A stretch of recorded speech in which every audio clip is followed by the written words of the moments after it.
What does Jesus see as he looks out on a broken society? A sin-stained, pain-filled world. He sees a harassed and a helpless people. Sheep lost and vulnerable, torn down because they have no shepherd. And what's his response? He's filled with compassion. That's the heart of Jesus. And if we are a people after his own heart, that must be our heart too.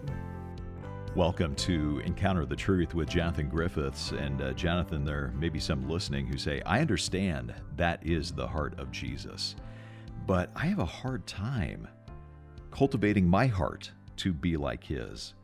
If that is what my heart is to be and it's not, how could I ever get it there?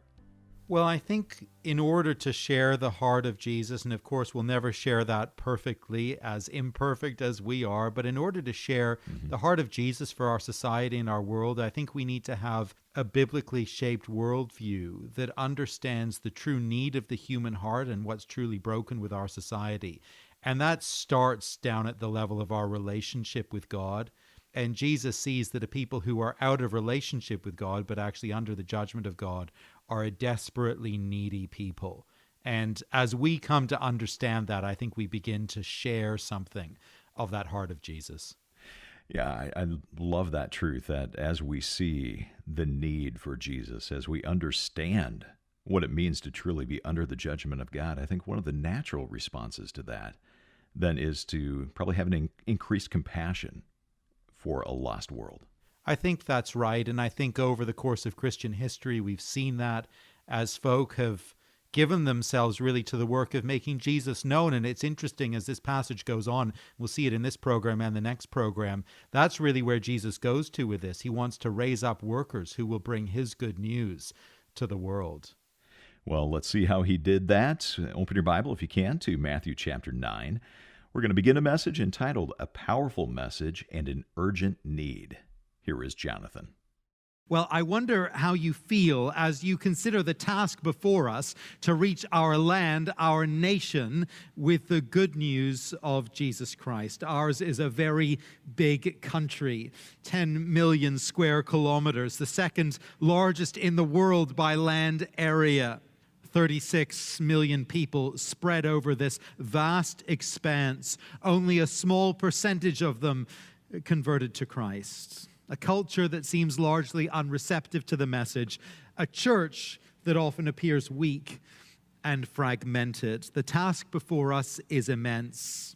As we consider it, what should be our attitude? What should be our approach? Where should we begin?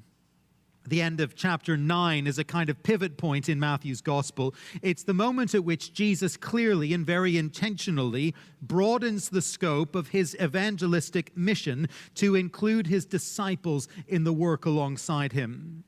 But as Jesus looks out upon a lost and a sometimes hostile culture and prepares his disciples to go out on this mission, he gives us a window into his heart and into his mind. He gives us key insights into his strategy for reaching the lost. 3 observations from this brief passage on the evangelistic outlook and strategy of Jesus Christ. And the first observation is simply this: Jesus perseveres despite opposition.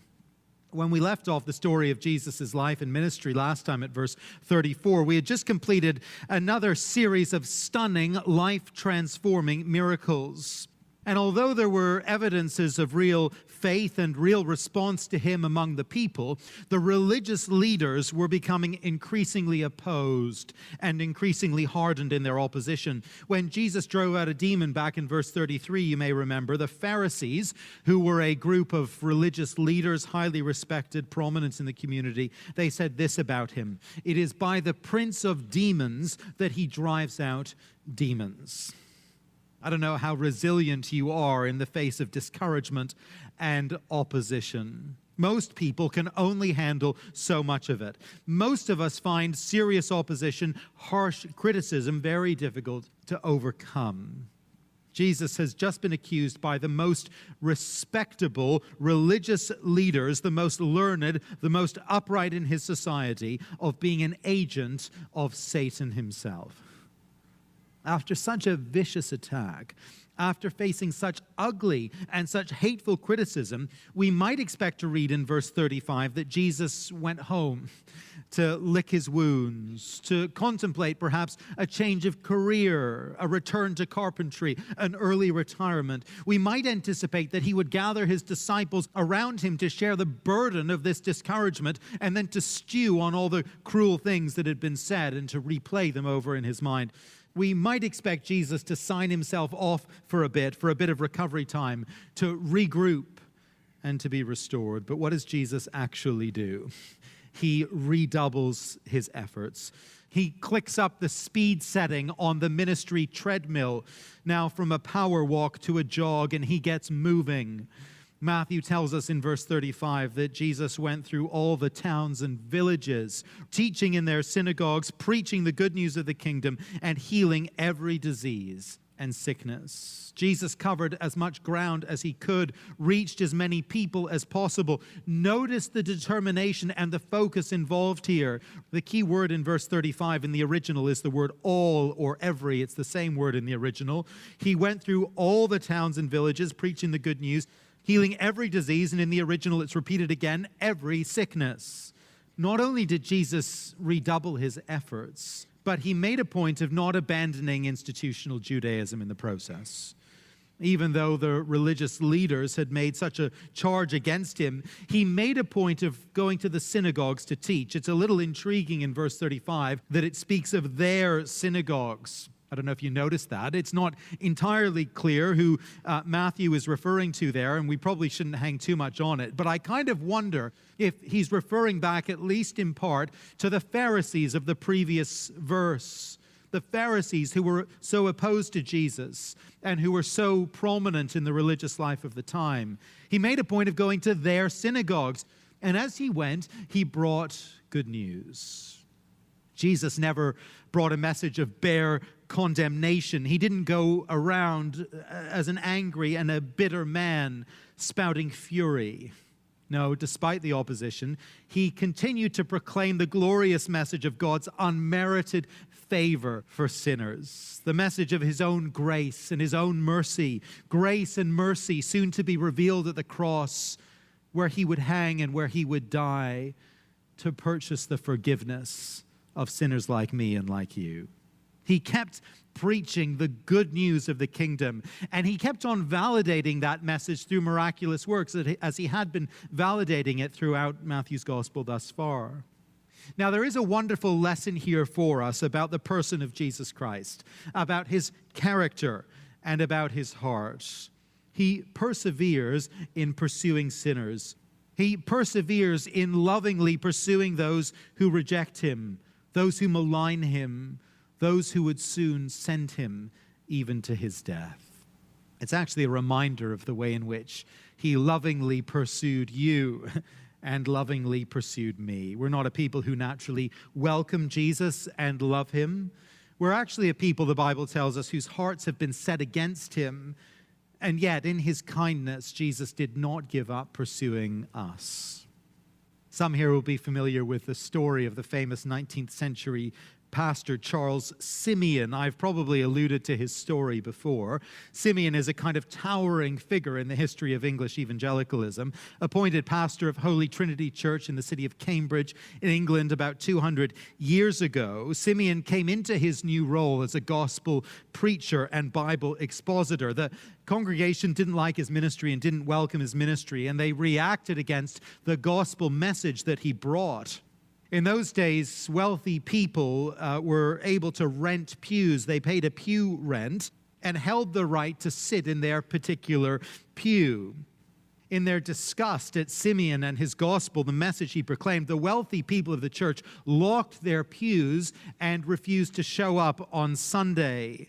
And so those who came wanting to hear the message, wanting to hear the word, were forced to stand in the aisles and at the back of the church. Simeon, at his own expense, bought benches so that people could come in and sit down in the aisles and at the back, but the church authorities threw out the furniture that he had bought. I understand that this situation lasted for about a decade when Simeon had to preach to a room of locked and empty pews. A decade of facing this giant visual aid of hateful reproach and opposition. I have to say I'm very glad for the seating arrangements we have here. I like our chairs very much. I meant to bring in actually to show you something I have at home, but I left it there this morning. A friend of mine was in Cambridge a couple of years ago when Holy Church was replacing its pews with movable chairs, as so many churches have. And the wreckage of all the pews was actually being put out into the garbage. And this friend of mine grabbed for me a piece of the pew from Holy Trinity Church, just a bit of trim for me to keep in my study as a reminder of Simeon. In the face of ugly opposition from people who should have loved and supported him, opposition from respectable religious people. In the face of such opposition, Simeon kept preaching the gospel, preaching to those very people week by week. Well, I mention that because if you and I are going to be faithful in our day in making Jesus known, in living for him, in serving him, if we would be found faithful in our own generation, we're going to face opposition. That's the reality. That's the bottom line. We'll face hatred and we'll face scorn. It's just part of the package of being a follower of Jesus Christ. It goes with the territory. Jesus faced it, his apostles faced it, Simeon faced it, servants of the gospel have faced it down the generations and through the centuries, and we should expect to face it too. We'll face opposition from those who we might imagine would be most receptive to the gospel, most supportive of the work of the gospel. See, if Jesus had faced opposition from idol-worshipping pagans, we wouldn't have been at all surprised. We wouldn't have batted an eyelid at that. But from religious leaders within Israel, from people committed to the Scriptures who knew the Scriptures, from the Pharisees themselves, it defies logic. It doesn't make any sense. And it's just a warning and a reminder for us. If Jesus faced such opposition, such contempt, such scorn, we should expect to face it too. And in light of that reality, we do need to learn, with the Spirit's help, to persevere despite opposition, not to be thrown off course and not to be discouraged beyond measure. We need actually to learn to be spurred on by opposition, to redouble our efforts as Jesus does here, to widen our scope, to increase our resolve. You're listening to Encounter the Truth with Jonathan Griffiths, and the first part of a message, a powerful message and an urgent need, where we're taking a look at observations on the evangelistic outlook and the strategy of Jesus. Now, I hope you'll stay with us. We're going to get back to this message in just a moment. But if you joined us a little late, or you have to leave early, you can always listen to the broadcast by coming to our website. It's encounterthetruth.org. There you can stream the program or download an MP3. And we're able to bring you Jonathan's teaching because of your generosity. So if you've given a gift of support, I want to say thank you. And if you've not, I want to ask you to consider giving today. And as you do, we want to say thank you by sending you a devotional book by the Prince of Preachers. C.H. Spurgeon was a great Victorian preacher and one of the most influential people in the second half of the 19th century. He's written a book called Checkbook of the Bank of Faith, and we'd love to send you a copy of this book as our way of saying thanks for your support. You can give online at encounterthetruth.org or when you call us at 833-99-TRUTH. Back to the message. Here is Jonathan. Jesus perseveres despite opposition. That's the first lesson here about his evangelistic approach. And the next one is this: Jesus is motivated by compassion. Verse 36. When he saw the crowds, he had compassion on them because they were harassed and helpless, like sheep without a shepherd. As Jesus looked out on those crowds before him, he could have seen various things that day. He could have seen a people who failed to welcome him as they should have welcomed him as the Messiah. He could have seen a people whose sin would necessitate his journey to the cross. He could have seen a people whom he knew would reject him and call for his execution. But rather than see those things and look on them with anger or scorn, Jesus chose to look on them with compassion. What he chooses to see is their helplessness, their lostness, their need. And he says of them that these are sheep without a shepherd. Now, that idea and that imagery is not new. In the book of Ezekiel, in chapter 34, the Lord speaks an oracle of judgment against the leaders of Israel, whom he calls shepherds. And he says this, verse 2 of Ezekiel 34. You don't necessarily need to turn it up. Woe to the shepherds of Israel who only take care of themselves. Should not the shepherds take care of the flock? You have not strengthened the weak or healed the sick or bound up the injured. You have not brought back the strays or searched for the lost. You have ruled them harshly and brutally. So they were scattered because there was no shepherd. Now, that was the crisis of leadership in Ezekiel's day. And as we look at the spiritual leaders of Jesus' day, as we look at the Pharisees who have so clearly rejected Jesus in verse 34, we see that things have not actually changed a great deal. Legalistic burdens for the people, harsh leadership, but precious little shepherding. In the oracle of Ezekiel chapter 34, the Lord pronounces judgment on those corrupt leaders of Israel, but then he goes on to make a very great promise. He says this, "For this is what the sovereign Lord says, I myself will search for my sheep and look after them. As a shepherd looks after his scattered flock when he is with them, so I will look after my sheep." The Lord promises through Ezekiel that he himself will come to rescue his scattered and his oppressed people, a people lost and confused for lack of good leadership. He himself will care for them. He will lead them. He will save them. As Jesus looked out on the crowds in the towns and villages of Israel before him, he had compassion for them because he saw that they were a harassed and a helpless people. They were like sheep without a shepherd. The words translated here, harassed and helpless, have the literal sense of being torn and thrown down. Sheep who have been attacked by predators. It's kind of violent language. Injured, vulnerable, needy of protection and of care. And as Jesus looked out on those crowds before him, he saw a people desperately in need of help and of healing. A people in need of leadership, in need of a king, in need of a savior. Yes, the crowds frequently rejected him and would ultimately call for his crucifixion. He knows all that. But as Jesus looked on them that day, he saw not their rebellion and he saw not their foolishness. He saw their need and he had compassion. It's a beautiful insight, really, into Jesus' disposition. It's a wonderful window into his heart. And as we hear Jesus' assessment of the crowds before him that day, we do see as well how contemporary his verdict is. We see how little has changed. Culture has moved on, but the human heart, it really hasn't changed at all. Harassed and helpless, torn and thrown down like sheep without a shepherd. Isn't that an apt appraisal of the people in our communities, the people driving by our door even now, the people who fill our city and are alongside us in our workplaces? It's easy to look out on our community and feel frustrated or feel slighted that people don't take an interest in the gospel. People aren't inclined to follow our King, to acknowledge our Savior. It's easy to look out with annoyance or antagonism. But if we look on our community with the gracious eyes of Jesus, we do see, don't we, a people who are harassed and helpless.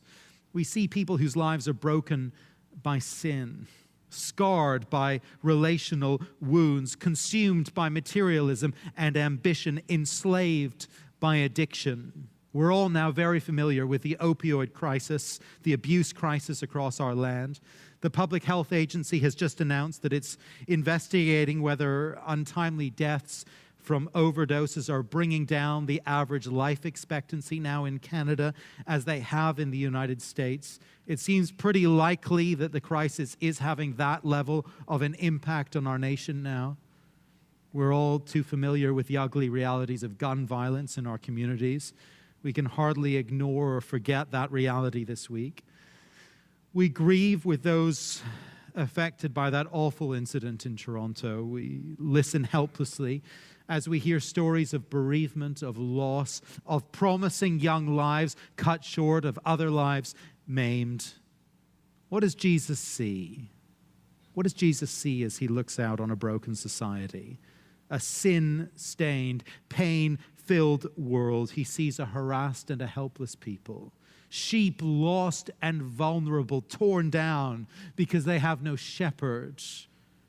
And what's his response? He's filled with compassion. That's the heart of Jesus. And if we are a people after his own heart, that must be our heart too. That must be our reaction to the world around us, not frustration or antagonism, but a heart of compassion. Well, Jesus is moved with compassion, but having been moved by compassion, what does he then do? What does his compassion drive him to in practical terms? Well, it drives him very interestingly to appeal for co-workers. And that's our third observation here, verse 37. Then he said to his disciples, "The harvest is plentiful, but the workers are few. Ask the Lord of the harvest, therefore, to send out workers into his harvest field." As I've mentioned already, this is really a key moment in the Gospel of Matthew. So far, Jesus has essentially been the one doing all the action, sending out the message, performing the miracles, and so on. But now at this pivot point, he very intentionally begins to involve his disciples in this kingdom project as he prepares to send them out on mission in the next chapter. It is, of course, a basic principle of good leadership that a leader needs to know how to delegate well and appropriately. I'm beginning to learn a little bit about the American Civil War just at the moment, and I'm finding out a bit about Jefferson Davis, who, as you may know, was the president of the Confederate States during that war. I think it's fair to say that Davis was not considered to be a great leader, not particularly strong in his leadership gifts. And some would say that his leadership failings contributed significantly to the defeat of the Confederate project. But in any case, I gather that one of his key weaknesses in leadership was a reluctance to delegate. He micromanaged. He couldn't hand things over very easily and very well. See, good leaders, they need to be able to delegate. It's a basic principle. And so any decent management guru or leadership consultant would look at Jesus here at the end of Matthew chapter 9 and give him the big thumbs up. He's taken the movement as far as he can on his own, and to reach that next stage of growth, he needs to train, he needs to equip, he needs to deploy a team. He needs to delegate to grow and to expand his kingdom. And on one level, that's perhaps true. It's good strategy and good leadership that Jesus is exercising here. But all that having been said, there is still something surprising and I think counterintuitive to what Jesus is doing. I mean, here is the all-powerful, divine Son of God looking at a situation of real need, people who are lost and helpless, sheep without a shepherd, and so on. A situation he could address in an instant through his miraculous power. A single word from his mouth would bring all the help and all the healing and all the salvation that's needed. But he chooses instead to involve a group of feeble and ordinary people. People who will show themselves in this book of Matthew to be very flawed, very sinful, very fickle, very weak. But nonetheless, that is Jesus' strategy. That is his approach. That is his great plan. Well, that is where we have to pause today's message here on Encounter the Truth with Jonathan Griffiths, and we're going to get back to this teaching next time. I do hope you'll make it a point to tune in. If you happen to miss a broadcast, though, you can always listen to each and every program online at encounterthetruth.org. Well, Encounter the Truth is a listener-supported ministry. We depend on your generosity to keep this program on this station, but as you give a gift of any amount, we want to say thank you by sending you a book called Checkbook of the Bank of Faith. It's written by C.H. Spurgeon. And Jonathan, what did you love about this book? Well, we're so delighted to be able to make this resource available this month. Charles Spurgeon is one of the most famous preachers actually in the church's history, I think. He was a wonderful pastor and Bible teacher in Victorian London, and he led a very significant ministry there. And Spurgeon had a genius for taking simple truths from God's word and applying them to the hearts of believers. And these daily readings, I believe, will nourish your heart and soul, whether you're new to reading the Bible or whether that is a long-established pattern for you. I think you'll find this of great benefit and encouragement. The book is called Checkbook of the Bank of Faith. We'd love to send you a copy as you give a gift of any amount. All you have to do is come to the website encounterthetruth.org, or you can give us a call at 833-99-TRUTH. That's 833-998-7884. Or again, the website, encounterthetruth.org. Well, thanks for listening today, and I hope you'll join us next time.